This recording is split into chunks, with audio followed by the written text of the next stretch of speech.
Frogman Friday.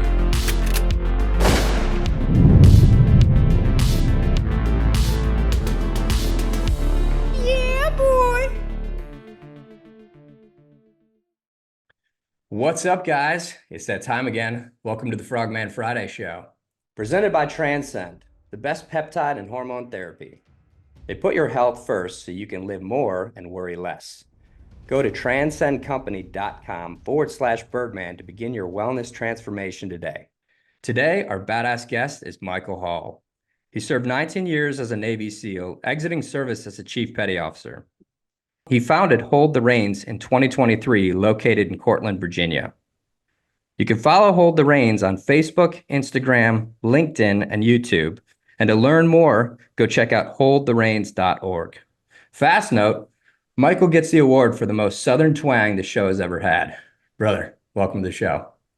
Yeah, thanks, Birdman. Yeah, man. Appreciate it.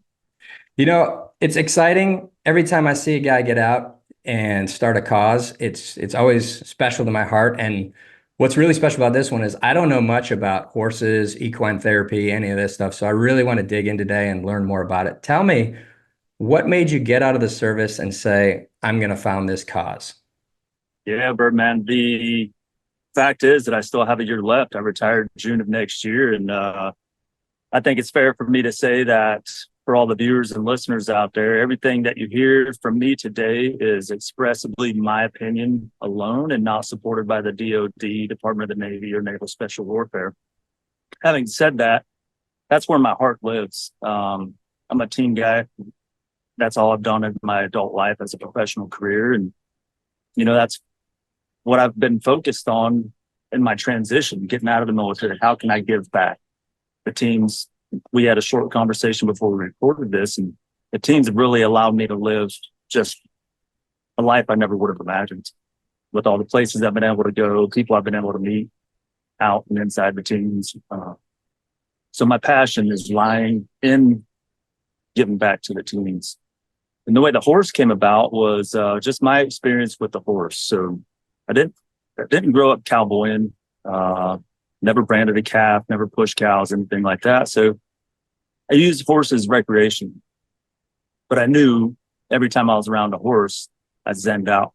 For all you guys who surf out there, when you start walking through the sand, you're just like, wow, wish I could hold on to this feeling. COVID hits, started volunteering at a farm in town, started dragging my kids out there. And I was like, this is it. Guys need to experience this.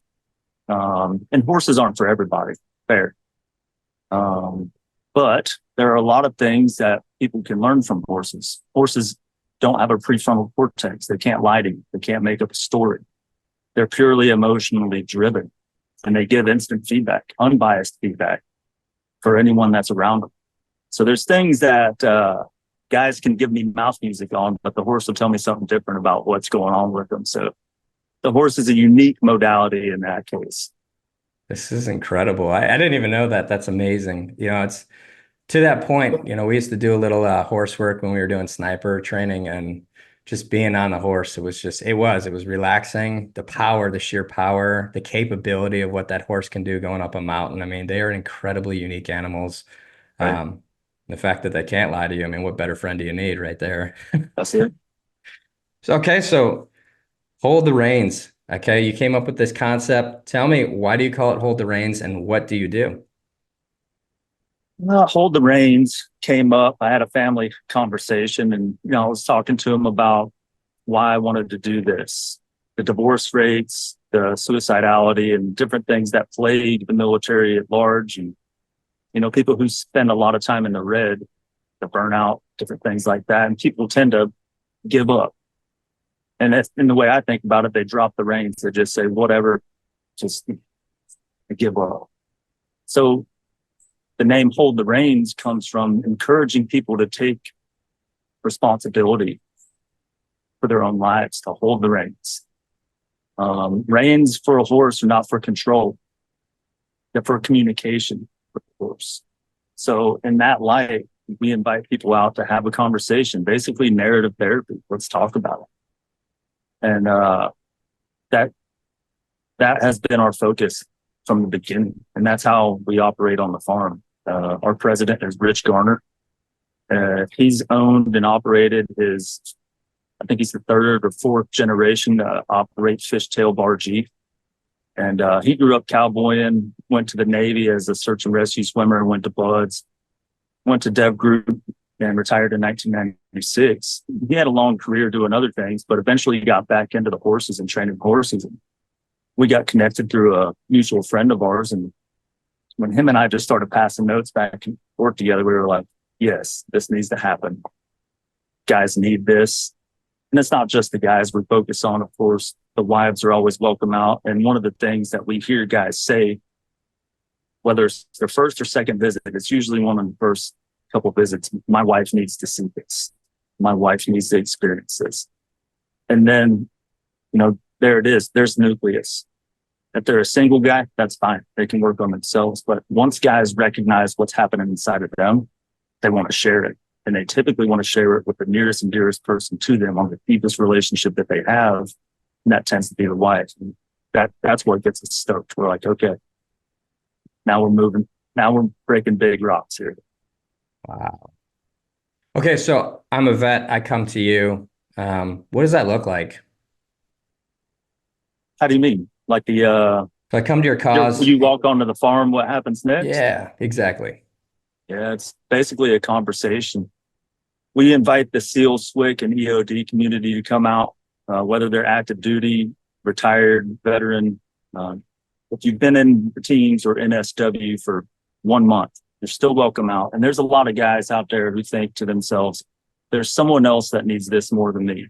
And I'll throw a red flag up right now and say, no one needs this more than any of us who's been through Buds, SQT, BCT, CQT, EOD training. If you've put yourself through the grinder, you've already started to suffer a deficit of some sort. So it's imperative to figure that out sooner. It's kind of like a pit stop in NASCAR. I always expose my redneck side. Think of a race car. They always come in for pit stops so they can finish the race strong. A lot of us try to put on our tough guy face, tough it out, caustic habits start to form, relationships start to fray. And then we get to the end of our career and it's like, what just happened? Who am I? Yeah.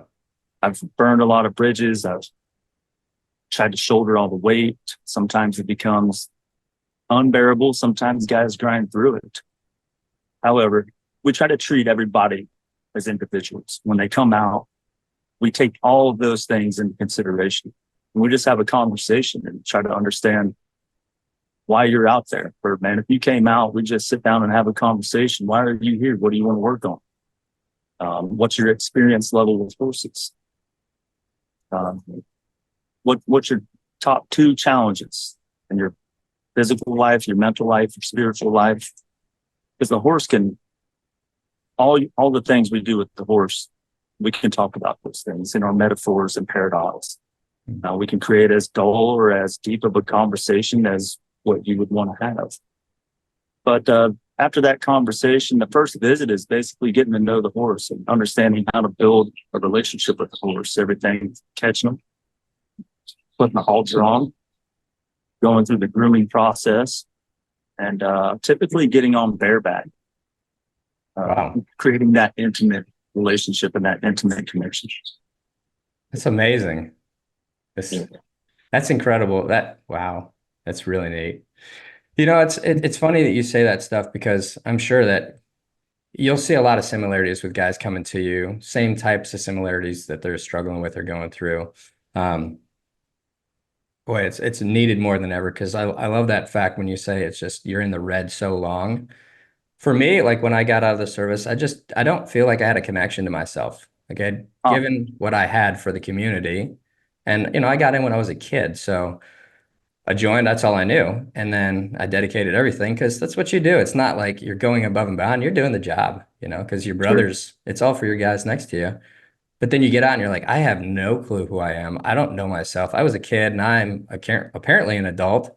But I don't know who I am. I don't know what inspires me anymore. And I felt lost. So, and especially, the horses is the beauty, but you also have the nature. You're outside. You're not sitting inside. You're not getting sedentary. You're moving, you're working. you're learning and then developing a relationship. So when you come out, what type of horses are you working with? And do they get the same horse every time, or are they mixing it up? We mix it up. We have quarter horses, off the track thoroughbreds. We had a variant of younger and older horses, different temperaments, different skills, different abilities. We have some horses that, if you're familiar with horses, we can challenge you. We have horses that don't like their feet touched. So we can then talk about working through problems, communicating, staying present. I think a lot of us tend to run away from the conflict if we're not kicked. So if we're dealing with a relationship problem, the first thing we like to do is separate ourselves from that problem. But just to give one example, if you give up on a horse and it don't like its feet picked up, then it's never going to have its feet picked up. The horse isn't going to grow from that. You're not going to grow from that. And we kind of tie in some metaphors as such. But we have a wide range of horses that can suit a different skill level and confidence level. You can't team guy your way through horses. So you can't show up and be like, oh yeah, I want the stallion that's almost 17 hands. No, that's not happening on day one. Sure. Amazing. Yeah, it's amazing. I mean, when I grew up, it's funny, I grew up in Michigan, so you wouldn't think, like, I grew up in Detroit.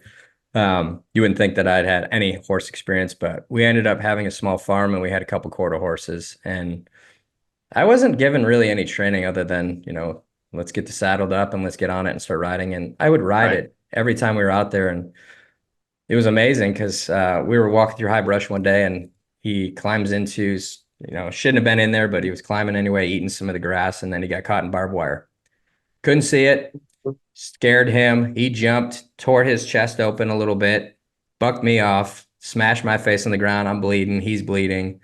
And it's a disaster. And all I could think about was, even though that horse was struggling, it's turned and it started to look at me and came at me.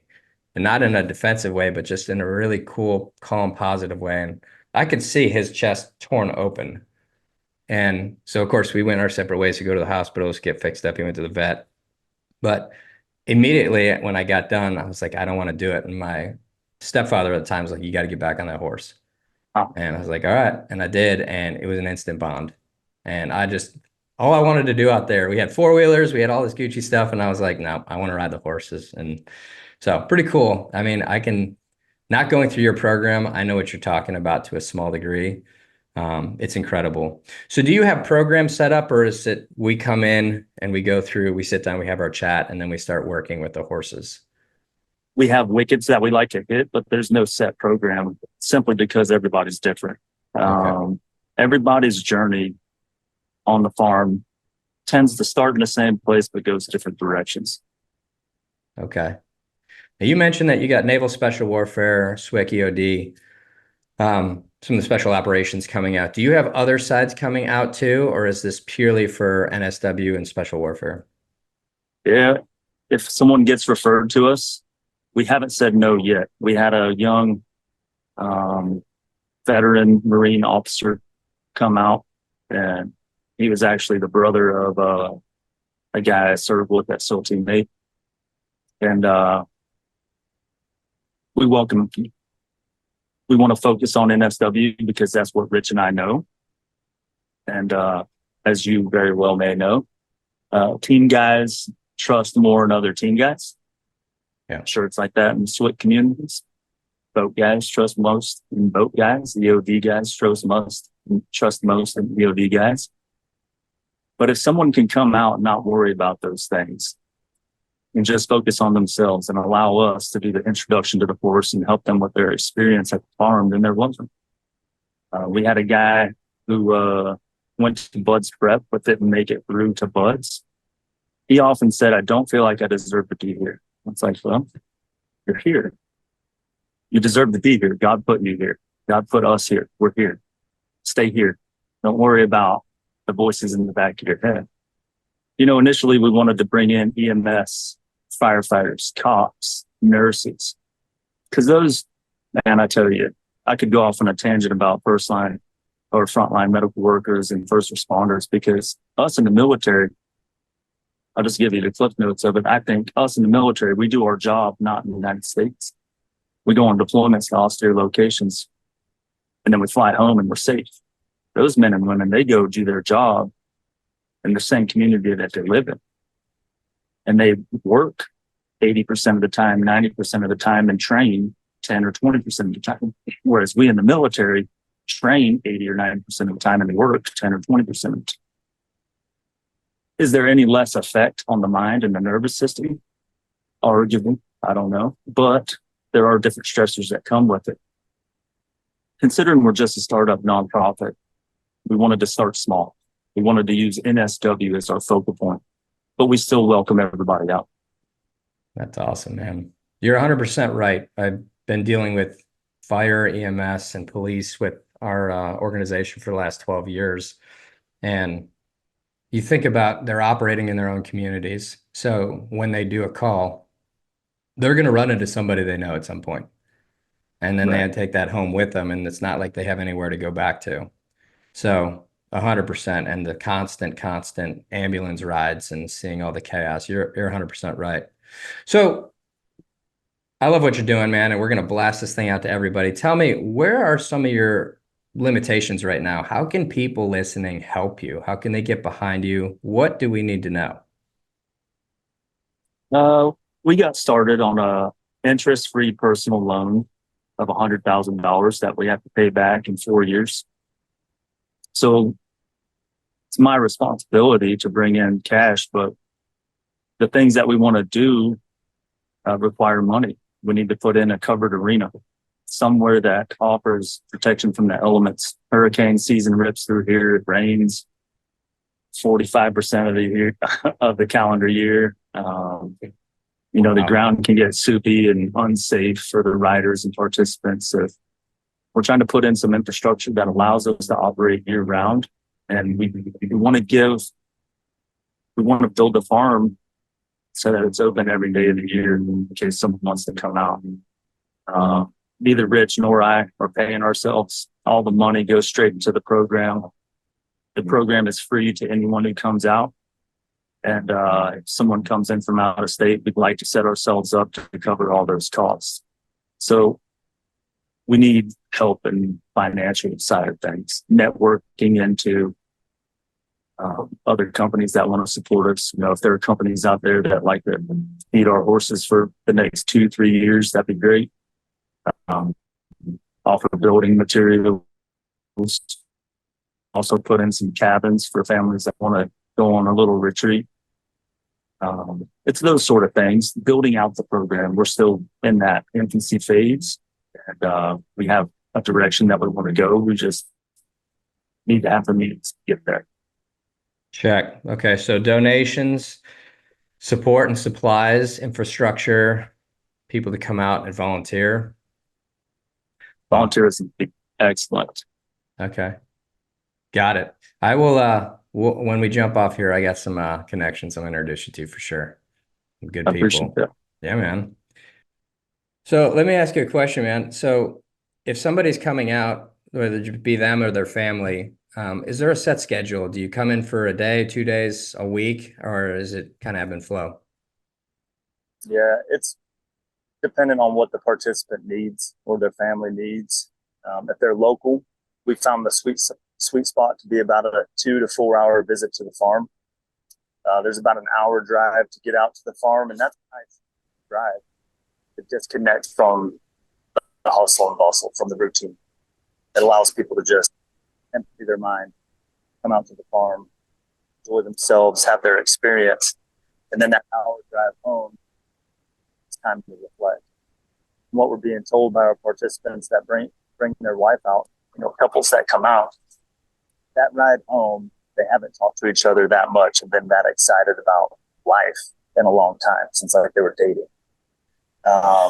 So we're set up for out-of-towners to come in, spend 3 to 4 days. We've had some out-of-towners come in and spend Monday through Friday at the farm, have 4 days. And then we're set up for 8 to 10 days if someone wants to do a full immersive experience. Right now we're focusing on individuals, but we welcome groups as well. So any working groups out there that want to bring anywhere from 4 to 8 people out, we can accommodate them as well. Got it. Right on, man. So people can go to your website, holdthereins.org, and donate, correct? Correct.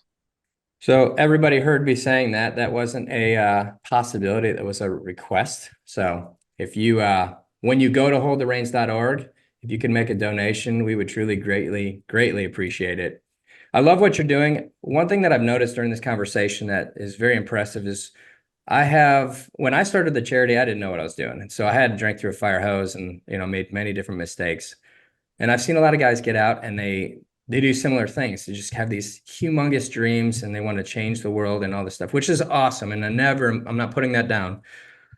But when I've been watching you talk this whole time, you've really thought through the metric of how you want to grow this thing correctly, like keep it nice and steady. And that's important because when we take on the role as running a charity or being part of a charity, we are helping people in need and we can't take that lightly. So I applaud you for the way that you're starting this and the way you're planning on growing this. It's pretty exciting. And I definitely want to come out and immerse myself and be a part of it and probably make an ass of myself doing it, but it'll still be great. Man. Well, let's flip the script for a second. I always ask everybody on this show to close out. Tell me a story about a teammate of yours, a friend of yours that has inspired you in your life, somebody who has, either paved the way, done the impossible, even given their life for this country. Somebody, if you could share a short story with us that people wouldn't know. You don't even have to name names, but just a short story so people can understand something that drives you. Sure. You really caught me flat-footed on that one. And I think this guy comes to mind because I'm about to go work with him. He has earned the nickname Captain America. He's a guy from Texas. He's humble. He's could have been an All-American athlete, Olympic athlete, but he chose to serve his country. And just how much of a quality human he is. He focuses on taking care of his family first. He's been retired for a few years now, but he just seems to be able to process life in such a balanced way where he's never in conflict with himself. He always treats people right. Operationally, I think he was at 3 of the 4 assault squadrons and had an outstanding reputation, left the command and will always be welcome back. Still engages with the command constantly, still teaches guys from the command day in and day out, has stood up some companies of his own to help with physical and mental ailments. He also gives back to the community as much as he can. This guy is just Captain America. He seems to have no flaws. It's impressive how much he's got his stuff together in one sock. He's a good benchmark for everybody. I never opt with him. I've only heard stories and had debriefs, listened to his AARs and different things like that. But, it's those guys that keep me humble too. You know what I mean? Just if for half a second I feel like I'm super cool, it's great to have been a member. Like, I'm sure you feel the same way. Being immersed in our community is just, you meet some of the most talented weirdos.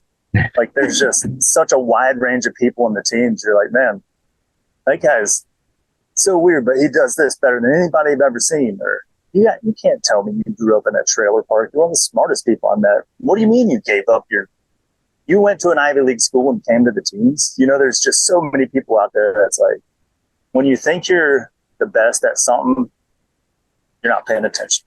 You know? That's amazing. Well, I hear you loud and clear. Shout out to Captain America for sure. When I joined the platoon, I think we were doing Shaws, we were doing assaults, and every day after assaults, I would disappear to the skate park. I'm a skateboarder. And finally the platoon caught on, and I was a new guy, so I really didn't have any leg to stand on, but I was just like, it's after hours, I'm gonna go. So the platoon actually came to find me. Where's this kid sneaking off to every day? And of course, they see me at a skate park and they're like, dude, you have a professional job and you're hanging out with a bunch of kids riding 4 wheels. And I'm like, yeah. uh-oh. And they're like, Yeah, well, here it comes. yeah. But then they were like, well, all right, let's see what you got. And I went and ripped it. And they're like, oh, you're actually like really good. And I'm like, well, yeah, I am good. And they're like, cool.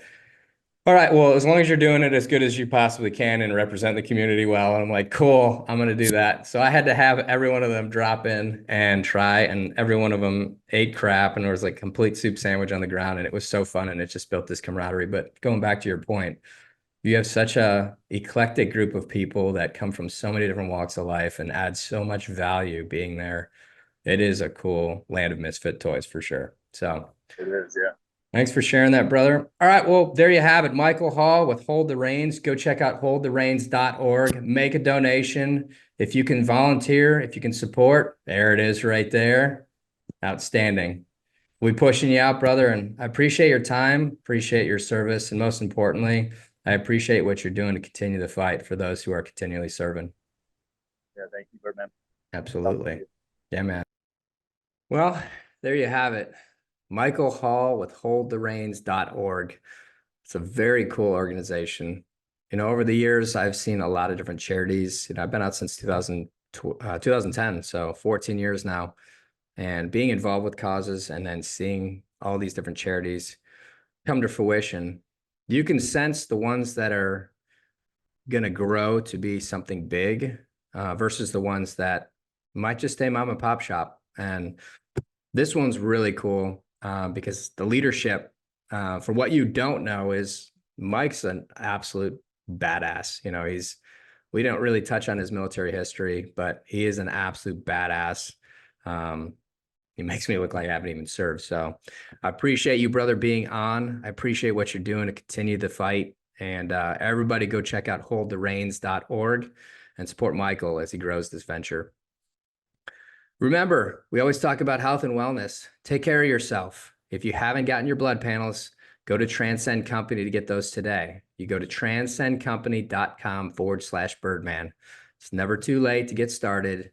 This is a very simple, user-friendly turnkey and click to understand where you're at, and then we address your situation and we work off of that. So go to transcendcompany.com today. Check it out. Charities hot list, as always, sonsoftheflag.org. We got birdseyeviewproject.org. We got guardiangrange.org, transcendfoundation.com, and navysealsfund.org. And today we're going to throw in holdthereins.org. Check them out. Go follow them, show them some love and support.